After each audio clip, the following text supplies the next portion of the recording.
Oke teman-teman, kali ini kita bakal membahas functional and comparison of face-to-face and computer-mediated decision-making interaction.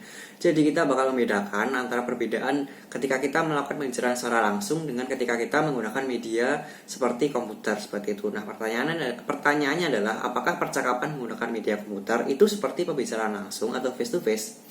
Jadi pada tahun 80-an terdapat penelitian yang mengatakan bahwa mereka belum menemukan seberapa sinkron interaksi menggunakan media komputer itu dapat menyerupai interaksi secara lisan maupun tertulis. Nah, pada waktu itu, isu ini tuh sangat penting untuk dibahas.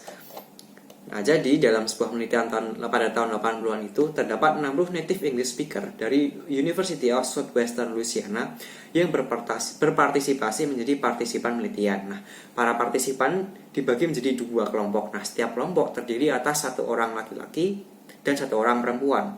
Nah, jadi beberapa kelompok pertama diberi tugas untuk melakukan suatu pilihan dengan cara komunikasi secara tatap muka. Sedangkan kelompok lainnya diberi tugas yang sama namun menggunakan sebuah aplikasi di dalam komputer. Nah, jadi berdasarkan penelitian itu terdapat beberapa data. Yang pertama adalah structure of decision making interaction atau struktur interaksi dari pembuatan keputusan. Nah, proses pembuatan keputusan ini mengharuskan partisipan untuk membuat usulan untuk sebuah keputusan.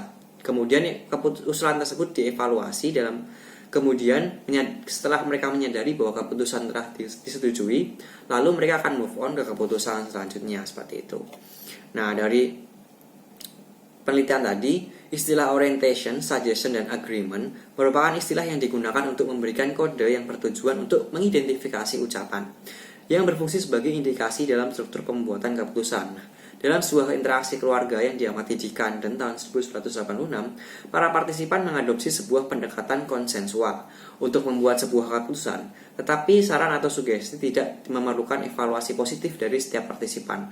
Sebagai gantinya, sebuah saran atau sugesti tadi malah menjadi sebuah keputusan jika mereka menerima paling tidak satu evaluasi positif dan tidak ada evaluasi negatif yang lebih spesifik. Nah, sebuah unmarked continuation dari sebuah saran atau sugesti kemudian dihitung sebagai evaluasi positif yang menjadi sebuah kesepakatan. Pola ini menjadi sejalan dengan percakapan yang dilakukan oleh dua orang. Nah, hal ini dikarenakan hanya ada satu partisipan yang bertugas mengevaluasi saran yang ada. Jika orang tersebut gagal untuk mengevaluasi saran negatif, maka evaluasi positif menjadi tidak dapat dihindarkan. Lalu kita tidak dapat menghindari bahwa saran tersebut akan diambil tanpa sebuah evaluasi. Namun, dalam data penelitian, terdapat beberapa situasi di mana sebuah saran atau sugesti tidak dilanjutkan dalam percakapan dan bisa ditafsirkan sebagai evaluasi positif dari sebuah saran atau sugesti. Biasanya, evaluasi ini diekspresikan menggunakan bentuk kata-kata yang minimalis seperti yeah, okay, alright, dan cool. Dan untuk penjelasan selanjutnya akan dijelaskan oleh teman saya, Wahyu. Halo, di sini saya akan melanjutkan materi dari Mas Akwan. Peran kewaspadaan dalam struktur keputusan. Nah, menetapkan hubungan struktur antara fungsi dalam pengambilan keputusan, hubungan harus lebih hati-hati didefinisikan untuk memperhitungkan variasi dalam bentuk dan kontennya. Nah, yang diamati dalam data. Dalam teori ciri khas fonologi, kelas alami atau tidak ditandai memerlukan lebih sedikit fitur untuk didefinisikan.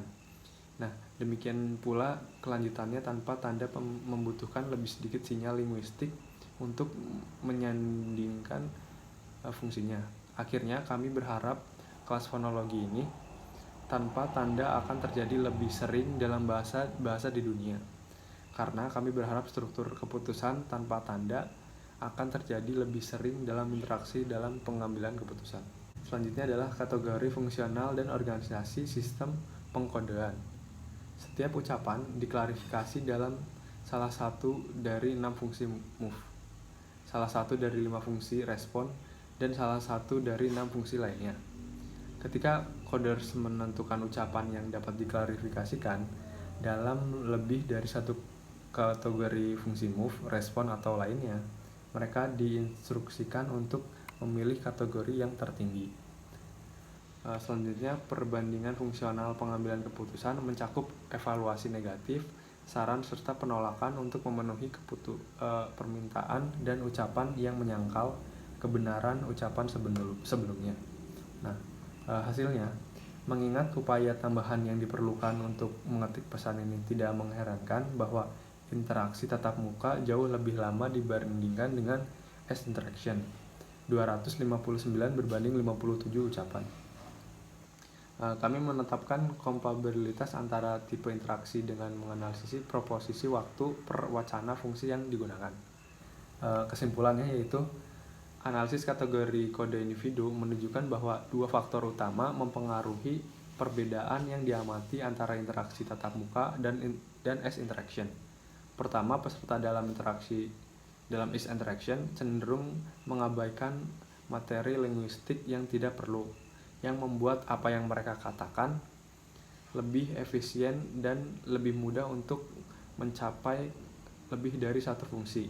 Kedua, sementara peserta yang tampaknya mengandalkan hubungan kedekatan tingkat yang lebih rendah dengan cara yang sama, kedua jenis interaksi dari fungsi-fungsi tingkat yang lebih tinggi yang mengatur dan mengarahkan struktur dan urutan keputusan dicapai menggunakan strategi penyandian yang berbeda.